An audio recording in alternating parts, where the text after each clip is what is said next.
With the first challenge run I did, Fallout New Vegas 10mm only, being mostly successful, a lot of fun to play, and the video coming out quite well, I think it's time to continue on with another challenge. This time, we won't be doing something quite so easy. The question today, can we beat Fallout New Vegas using only 22 caliber weapons? The rules for this challenge are quite simple. The only weapons we are allowed to use at any point are those chambered in 22 caliber. All armors, companions, and endings are allowed. I woke up in Doc Mitchell's house, named myself Wessel due to a random name generator, and the doc didn't really approve.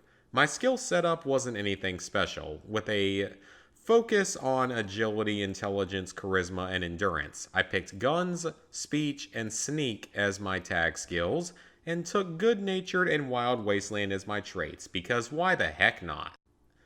After leaving the doc's house, I made my way to Chet's little store selling the doctor's collection of old medical texts and pornographic magazines. In thanks, Chet offered up his Ruger Mark III target pistol and ammo. Not sure it was a worthwhile trade. I found out that you can actually complete Sonny's training camp with any firearm, allowing me to safely progress with the challenge while still doing this quest for some easy XP. This was followed by the murder of numerous mutated geckos. Well, Sonny did most of the work. I used cooking skills far superior to my own to produce some Native American healing powder. Back in Good Springs, I spent a day or two waiting so I could trade with Chet again, then began making my way to the strip. This time around, I decided to take the shorter way, cutting through the most dangerous parts of the wasteland in order to cut down on travel time and to avoid Prim's sheriff hunt. Along the way, I discovered Hidden Valley Ranch in order to cut down on travel time later in the game. I realized that my pistol is actually powerful enough to kill a bark scorpion and continued to head north. During the trip, I decided to embrace the warm, loving hug of a magnificent Deathclaw. It was the last, but best hug I ever got.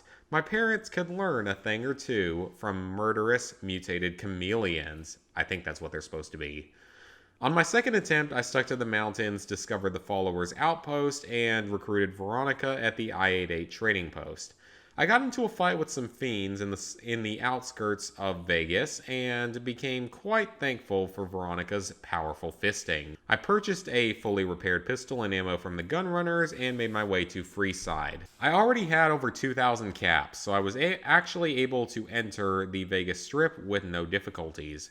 I raided the safes within the Lucky 38, met with Mr. House, was pardoned for possibly non-existent crimes against the NCR, and left to confront Benny at the Tops.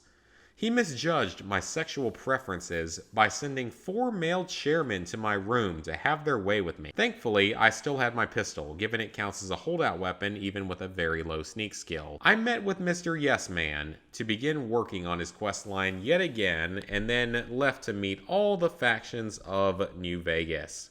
This time around, I had no technical issues while meeting with the White Gloves, getting past the objective rather quickly. I also wasted a few minutes looking for the snow globe in Vault 21, but forgot where it was. Meeting the Omertas also went very quickly. I grabbed a snow globe from the old Mormon fort, chose my steak for tonight's dinner, that also probably sounded like snake, and decided that I would help the boomers this time. Just kidding. I listened to the story of the mural, became accepted, and left for Hidden Valley Ranch. Veronica, again, makes this part of the quest much easier. With 4 factions already met, I knew that I still had to execute the Wasteland's benevolent dictator. Wait to see how long it takes me to actually accomplish this objective, despite mentioning it here. I extorted Karen for some easy caps, and the followers asked me to bug Mr. House's terminal. I never really fully got this quest. Is there like a way to do it more successfully, like with a higher science skill or something? Because I feel like I always do it at a very low level. Anyway, at some point I upgraded to the superior 22 caliber SMG due to the much higher rate of fire and higher damage. With my now superior weapon, I made my way to Prim to kill some bandits and raiders, and I got Prim a new sheriff as well as some free food and liquor. I got a little sidetracked deciding to find a few new locations around the wasteland and head to Cottonwood Cove so I could upgrade the Securitron army. This would earn me some extra XP and make Yes Man into the badass that he always dreamed of being. The lag got so bad that I ended up having to reset the game around this point. We fought off a small army of robots, upgraded the Securitrons, had Benny crucified because I don't know if I've ever actually picked that option, went to Mr. House's basement of super fun toys and games, and ended the first of the 2 streams for this challenge run. I began the second stream by joining a random flash mob outside the Gomorrah. I also returned to Goodsprings because I decided I wanted to help Ringo.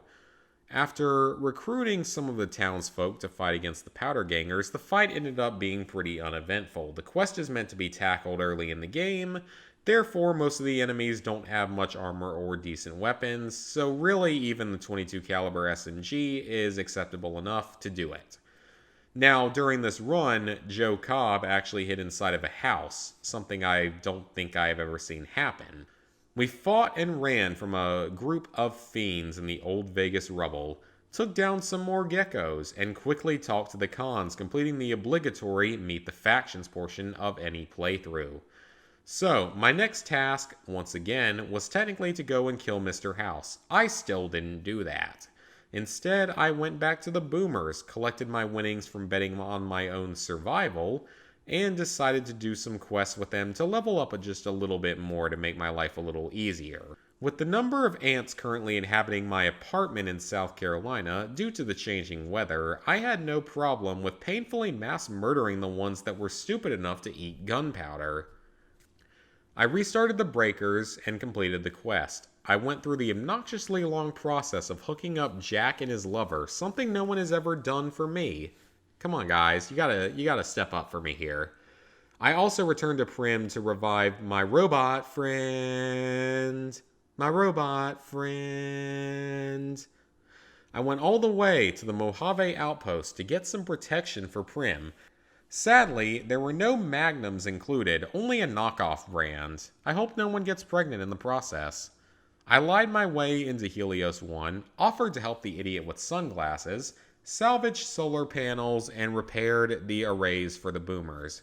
I even raised their bomber from the depths of Lake Mead to give the Boomers total air superiority over the wasteland. With the distractions out of the way, I finally, like 10 paragraphs later, got around to removing Mr. House from the wasteland. This pushed me all the way up to level 13. With Mr. House taken care of, we headed to the El Dorado substation and wiped out the NCR defending the outside. Then something weird happened while placing the override chip.